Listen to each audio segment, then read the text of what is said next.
Hey there, friends, and welcome back to another 3-Minute Thoughts. My name is Derek, and for the next 3 minutes, I want to invite you into a simple experiment. This year, we're walking through the New Testament, one chapter at a time, one weekday at a time, slowly, honestly, and without assuming you already believe any of it. The Bible is one of the most influential books throughout human history. It's shaped cultures, laws, art, and the way millions of people think about life, suffering, forgiveness, and hope. And at the same time, it's one of the most misunderstood books published. Some people see it as sacred and others as outdated or confusing. A lot of people just aren't sure what to do with it at all.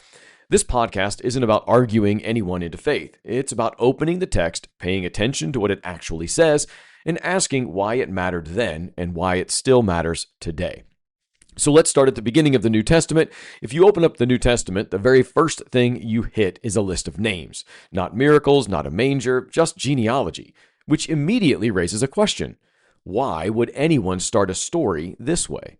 You see, Matthew opens by connecting Jesus to two major figures in Jewish history, Abraham and David.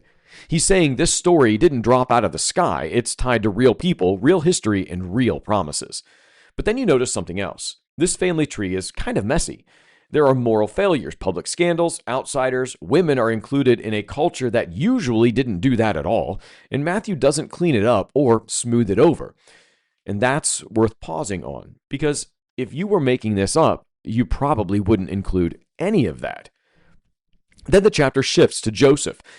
He finds out his fiancée is pregnant, and he knows this child isn't his own.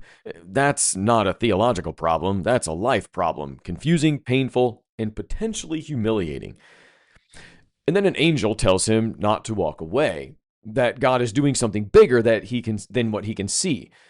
And Joseph chooses to trust, not because everything makes sense, but because he believes enough to move forward. The chapter then ends with a name that explains the whole thing. It's the name that Christmas is built on, the name Emmanuel. Now that name means simply God with us, not God distant, not God demanding perfection, not God stepping directly into the mess of human history, God with us. So even if you're skeptical about faith or religion, Matthew 1 is making a quiet but bold claim. If God were going to enter the world, he wouldn't avoid broken families or complicated stories. He'd walk straight into them. And that's where the story begins. That's Matthew chapter 1. So, quick recap.